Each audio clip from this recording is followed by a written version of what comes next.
Como um jogador que quase perdeu a carreira 2 vezes conseguiu se tornar o maior camisa 9 da história?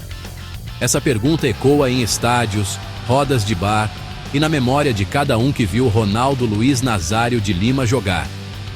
A gente se acostumou a ver os gols, os dribles desconcertantes, a explosão que parecia desafiar a física. Mas a história que vamos contar hoje não é apenas sobre o artilheiro implacável. É sobre o homem por trás do apelido, a lenda que foi forjada no fogo da adversidade, nas salas de cirurgia, na solidão da recuperação. Hoje vamos mergulhar em pedaços pouco conhecidos da trajetória do fenômeno. Vamos além dos highlights e das estatísticas que todo mundo conhece. Vamos falar sobre as quedas, as dúvidas, os momentos em que o mundo inteiro duvidou que ele voltaria a calçar uma chuteira. Porque a genialidade de Ronaldo não estava apenas nos pés, mas na mente. Na resiliência de um atleta que enfrentou o que para muitos seria o fim e transformou em recomeço. Este vídeo é sobre um sobrevivente do próprio destino. Um jogador que não foi apenas um artilheiro, mas um guerreiro que lutou contra o próprio corpo para reescrever sua história e a história do futebol. Prepare-se para conhecer a verdadeira dimensão de um ícone que transcendeu o esporte. A história de como um garoto de Bento Ribeiro se tornou, contra todas as probabilidades, eterno. O fenômeno. Antes das cicatrizes, antes do drama, havia a perfeição. Ronaldo não surgiu, ele explodiu no cenário mundial. Parecia um jogador criado em laboratório, uma combinação impossível de força, velocidade e técnica que o futebol nunca tinha visto em um centroavante.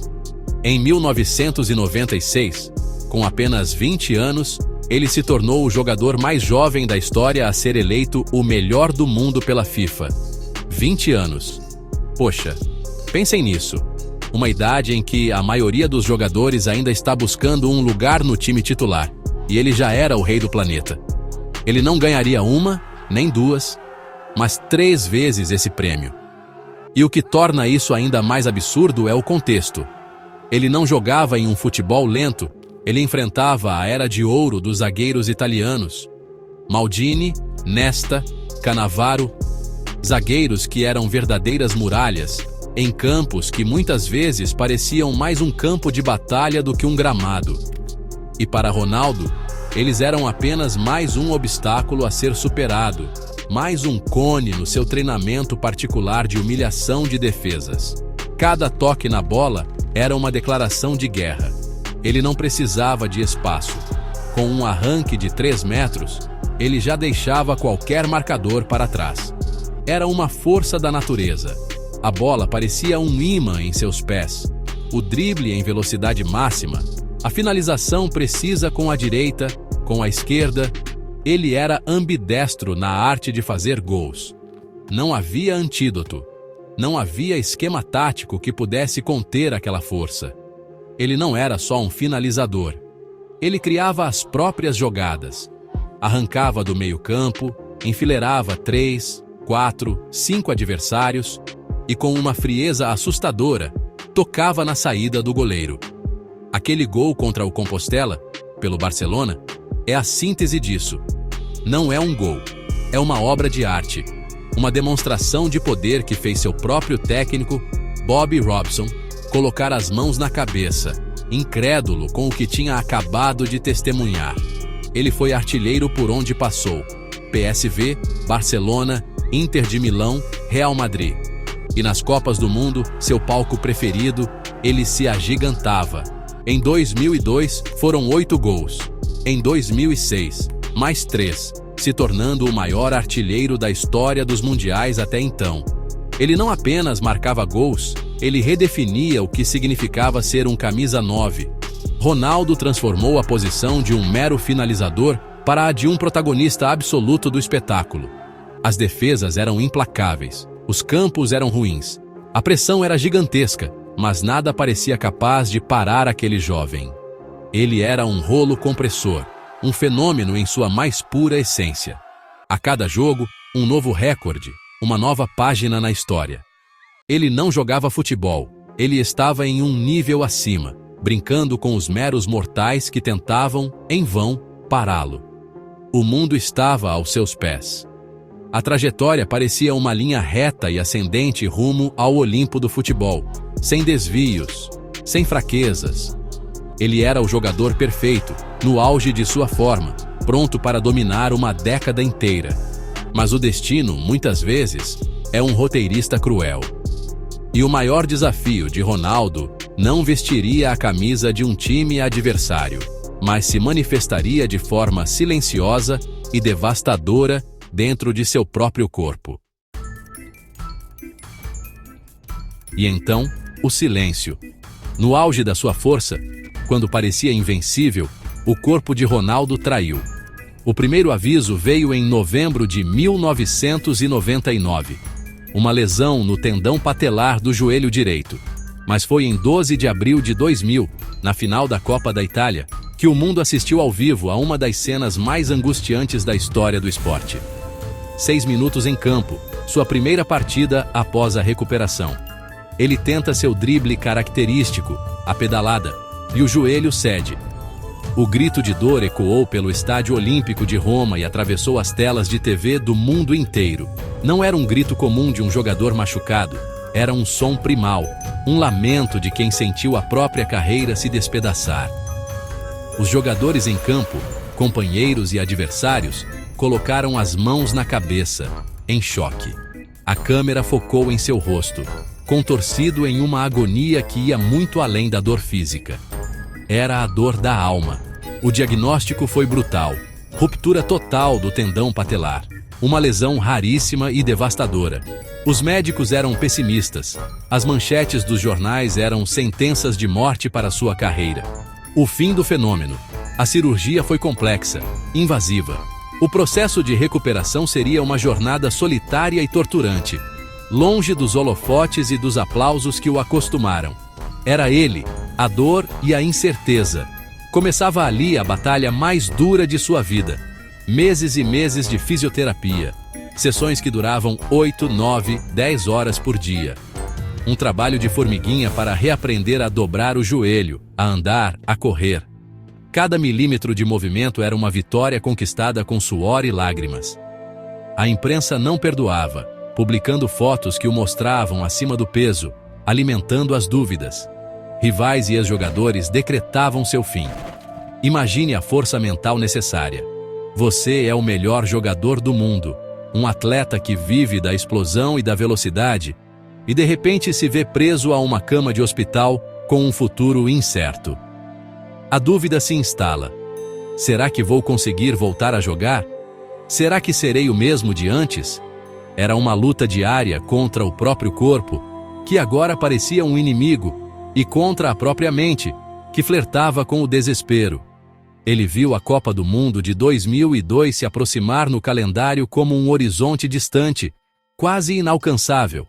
Enquanto a seleção brasileira se preparava, ele estava em uma clínica, lutando para fortalecer um músculo, para ganhar um grau de flexão no joelho. A pressão era imensa. A torcida brasileira, carente de um ídolo, depositava nele uma esperança que parecia mais um fardo do que um incentivo. Essa não era mais uma história sobre futebol. Era uma história sobre resiliência humana. Ronaldo, o fenômeno, o artilheiro implacável, agora era apenas Ronaldo, o homem travando uma guerra invisível, longe das câmeras, para ter a chance de, talvez, apenas talvez, voltar a fazer o que mais amava. O mundo do futebol já o tinha aposentado, mas eles não sabiam que a maior característica de um fenômeno é, justamente, desafiar o impossível. Depois de quase 2 anos de escuridão, uma pequena luz. Luiz Felipe Scolari, técnico da seleção brasileira, contra a opinião de muitos, decidiu apostar. Ele convocou Ronaldo para a Copa do Mundo de 2002 na Coreia e no Japão. Não era o mesmo Ronaldo. Ele estava mais pesado, visivelmente menos explosivo. O cabelo cascão era uma tentativa de desviar o foco, de tirar a pressão de seu estado físico e colocar em algo trivial. Mas a genialidade estava intacta. O primeiro jogo, contra a Turquia. O Brasil está perdendo. A bola chega para ele dentro da área. Sem a mesma explosão de antes, ele usa a inteligência. Um toque de bico, um recurso de futsal, no cantinho do goleiro. Gol. Não foi um gol plástico, mas foi o gol do alívio. O gol que dizia: eu estou aqui. Eu voltei. Aquele gol foi a primeira página de um dos maiores contos de fadas da história do esporte. A cada jogo, ele crescia. Marcou contra a China. Marcou 2 contra a Costa Rica. Nas oitavas, contra a Bélgica, um gol decisivo que abriu o caminho para a vitória. Nas semifinais, novamente contra a Turquia, em um jogo duro, travado. De novo, ele resolve. Outro gol de bico, genial, surpreendendo o goleiro e colocando o Brasil na final da Copa do Mundo. O homem que mal podia andar 2 anos antes, estava carregando uma nação nas costas. E então, a final. Contra a Alemanha do gigante Oliver Kahn, eleito o melhor jogador da Copa até aquele momento, um goleiro que parecia intransponível. O mundo inteiro assistia, não apenas para ver a final, mas para testemunhar o capítulo final da jornada de Ronaldo. Seria a consagração ou a última decepção? O destino que tanto o castigou, agora lhe oferecia o palco para a redenção. O primeiro gol. Rivaldo chuta de fora da área, Kahn, o gigante, falha. E quem está lá, como um predador sentindo o cheiro de sangue? Ronaldo. Ele não perdoa. O oportunismo, a inteligência, o instinto de artilheiro. 1-0 Brasil. O grito preso na garganta por 2 anos finalmente se libertava. Mas não era o suficiente. O fenômeno precisava de mais. O segundo gol é a poesia. Kleberson avança pela direita. Rivaldo faz um corta-luz magistral. E a bola chega mansa, perfeita, para ele na entrada da área. Ele não domina. Ele ajeita o corpo e bate de chapa, no canto, sem chance para Kahn. Fim de jogo. Brasil, pentacampeão do mundo. Ronaldo, com 8 gols, era o artilheiro da Copa. O homem que o mundo aposentou era, novamente, o rei do mundo. A imagem dele, chorando no gramado, olhando para as câmeras e falando sobre sua recuperação, é eterna. Ali, não era o jogador comemorando um título. Era o homem celebrando a vida, a superação. Ronaldo, em 2002, não foi apenas um campeão do mundo. Ele se tornou um símbolo universal de força mental, de que é possível se levantar da queda mais dura. Ele não apenas voltou, ele voltou maior do que nunca. A gente se acostumou a ver o Ronaldo como um jogador puramente instintivo, aquele talento bruto, a força da natureza que simplesmente acontecia em campo. Mas por trás do fenômeno, havia um estrategista, um estudioso do jogo que pouca gente conhecia. Ele não contava apenas com seu dom, ele trabalhava, e muito, para estar sempre um passo à frente dos seus adversários. E isso se revela em algumas histórias surpreendentes de sua carreira. Por exemplo, todo mundo sabe que ele começou no São Cristóvão e explodiu no Cruzeiro. Mas poucos sabem que o seu clube de coração, o Flamengo, o dispensou. Ele foi fazer um teste, mas não tinha dinheiro para pagar a passagem de ônibus para voltar para o treino no dia seguinte. O clube não ajudou. Por causa de uma passagem de ônibus, o Flamengo perdeu aquele que viria a ser um dos maiores jogadores de todos os tempos. Uma ironia do destino. Outra história curiosa vem do início de sua carreira na Europa. Antes de assinar com o PSV da Holanda, alguns clubes europeus o recusaram. O motivo? Acharam que ele era magro demais. Olhavam para aquele garoto de 17 anos, franzino, e não conseguiam enxergar a potência física que ele se tornaria. Eles viram um adolescente, não a força da natureza que estava prestes a ser libertada nos gramados europeus. Mas a faceta mais impressionante era seu lado estudioso. Ronaldo era obcecado por entender os goleiros que enfrentaria. Ele passava horas assistindo a vídeos, analisando cada detalhe. Ele sabia qual canto o goleiro costumava cair em pênaltis, qual era o tempo de reação, se ele adiantava ou esperava até o último segundo. Aquele famoso drible no goleiro A sua marca registrada não era só improviso, era um movimento calculado. Ele sabia que, ao trazer o goleiro para perto, a chance de o adversário cometer um erro aumentava. Ele estudava o tempo de saída, o ângulo que o goleiro fechava. Ele transformava o que para muitos era um momento de pânico, o mano a mano com o goleiro, em sua zona de conforto. Era um jogo de xadrez mental, e ele quase sempre dava o cheque-mate. Essa preparação meticulosa explica muito sobre sua eficiência. Não era sorte, era competência. Ele unia o talento absurdo com uma inteligência de jogo fora do comum. Essa combinação o tornava letal. Enquanto o zagueiro pensava em dar o bote, ele já tinha previsto o movimento e executado o drible. Enquanto o goleiro decidia qual canto pular, a bola já estava no fundo da rede. Então, quando lembrarmos dos gols e dos dribles, é importante saber que existia um processo por trás.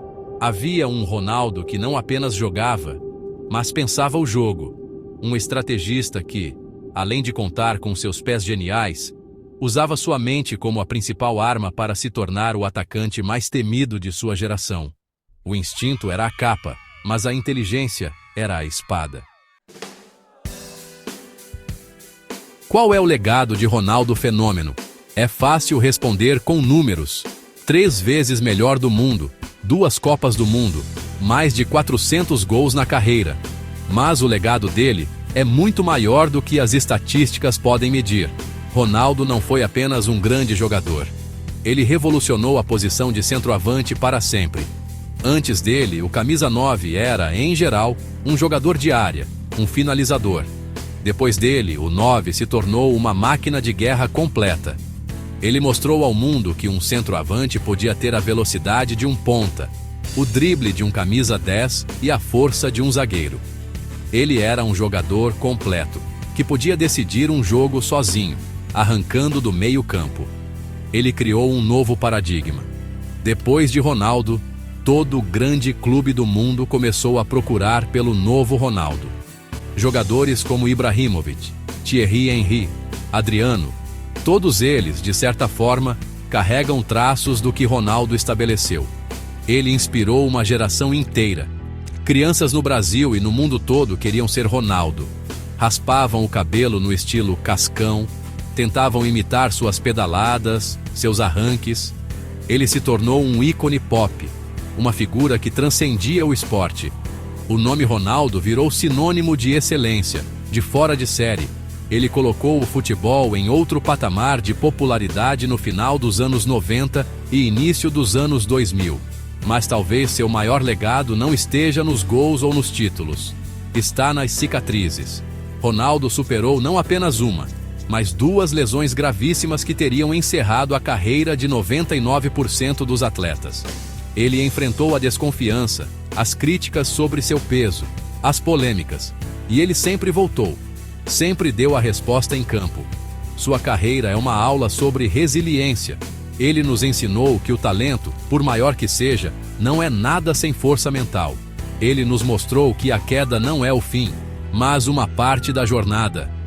O legado de Ronaldo é a prova de que a grandeza não é medida apenas pelos momentos de glória, mas pela capacidade de se reerguer nos momentos de desespero. Ele humanizou o super-herói. Mostrou que até os fenômenos sentem dor, duvidam, mas continuam lutando. Sua história se tornou maior que o futebol.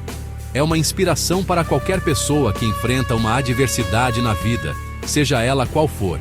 É a mensagem de que não importa o quão duro você caia, o que define você é a sua capacidade de se levantar. Ele se consolidou não apenas como um dos jogadores mais decisivos da história, mas como um dos atletas mais resilientes que o mundo já viu. O fenômeno não foi apenas um apelido que ele ganhou. Foi um título que ele conquistou, não só com seus pés, mas com seu coração e sua mente. Um título que ninguém, jamais, poderá tirar dele. Seu legado é eterno porque é uma história sobre a força do espírito humano. Ao olhar para trás, para a carreira de Ronaldo, é fácil se perder nos momentos de magia. Os gols antológicos, os dribles que pareciam desafiar a lógica, a velocidade que humilhava os melhores defensores do mundo. Tudo isso faz parte da lenda, é claro. Mas o que realmente define a sua grandeza, o que o torna uma figura tão única e inspiradora, não é apenas o que ele fazia quando estava de pé, mas como ele se comportava quando estava no chão. O verdadeiro fenômeno não foi só o que driblava 5 adversários, mas o que se levantava sempre que o mundo achava que ele tinha caído para sempre. A verdadeira força não estava apenas na explosão de suas pernas, mas na resiliência de sua mente, que se recusou a aceitar o fim quando tudo e todos diziam que era o fim. Cada cicatriz em seu joelho conta uma história mais poderosa do que qualquer troféu em sua estante. Ele nos ensinou que a jornada de um herói é feita de vales e picos, de dor e glória, e que a verdadeira vitória, muitas vezes, não é levantar a taça, mas simplesmente voltar a competir. Ronaldo não foi apenas um jogador de futebol, ele foi a personificação da superação. Um farol de esperança que nos lembra que não importa o tamanho do desafio, a força para superá-lo reside dentro de nós. Essa é a essência, o legado imortal do eterno.